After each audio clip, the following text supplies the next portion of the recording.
How good is that as a backdrop? I'm usually terrible with dates, particularly when I do these vlogs, but today is the 18th of January and I know this because it's my birthday. It's also about 6 o'clock in the morning, which is why I look pretty tired. This week's project could be one of 3 different things because I've started 3 different projects. I've got the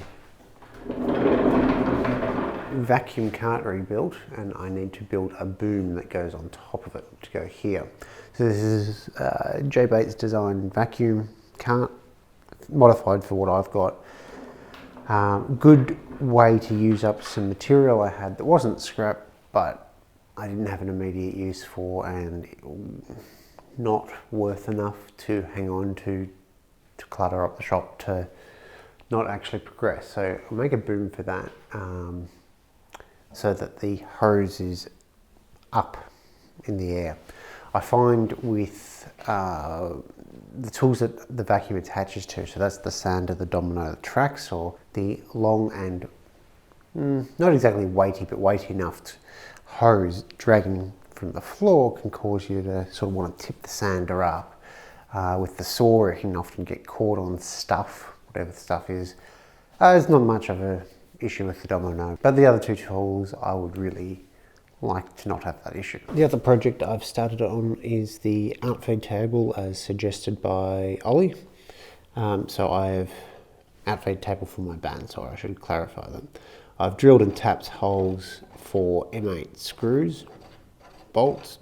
I need to cut these down, which is not too much of an issue. Then some hardwood will create a bracket that actually gets bolted to, and then the form ply will be the actual table coming out like that. It might not look like it's much in terms of size, but it adds at least, or more than 50% of the depth of the existing table, so that'll be quite nice.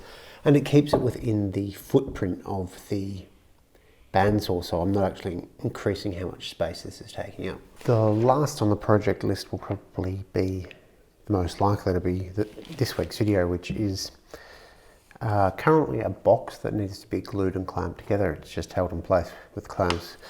Before I got too tired last night, it'll be a cutting platform for the wife for sewing.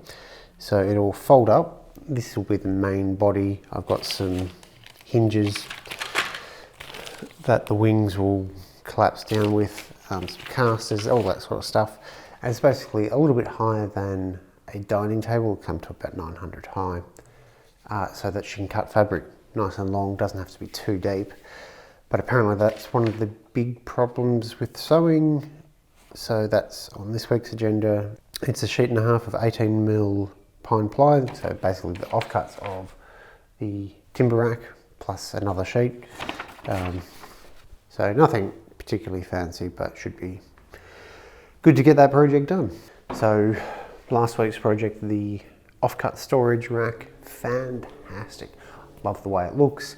I love that I've got so much more floor space back now. I can actually fit the CNC back in the workshop, which it hasn't been able to fit in here because of offcuts, which is ridiculous. I also love that I've been able to get to a lot of my turning blanks and scraps I'd forgotten about, or offcuts I'd forgotten about. Everything from sort of our stock standard blackwood turning blank that'll make a very pretty bottle stopper or something like that, to some of the prettier pieces. This is Tasmanian tiger myrtle.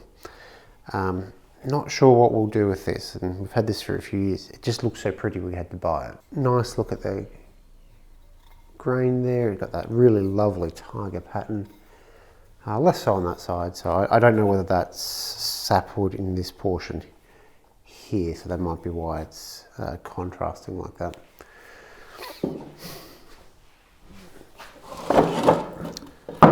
Got some very pretty sassafras, so this would be blackheart sassafras. I'll be getting a vacuum bag at some stage, so this might be sliced into veneers for a box or something like that.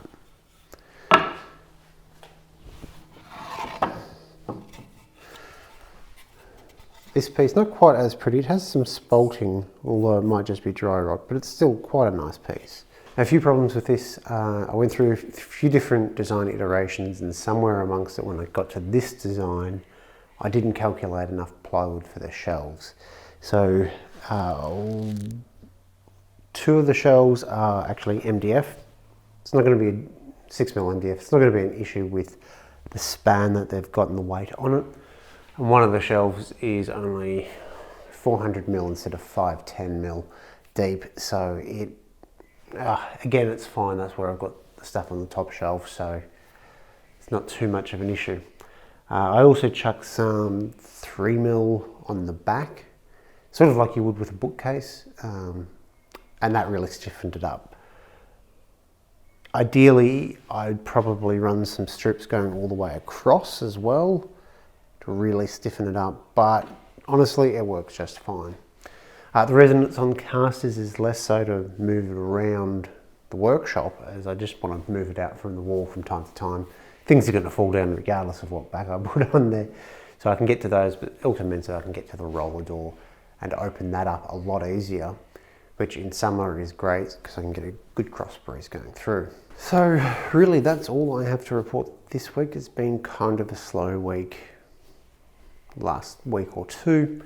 I'll get the cart thing for my wife done, and then we'll get into some more interesting projects shortly, I think. I've got a whole bunch of shop projects I want to do, so I'm trying to knock those out quickly so I can do more interesting ones like the bed, which I will start next week, sort of regardless of where I'm up to with the shop projects, that sort of stuff.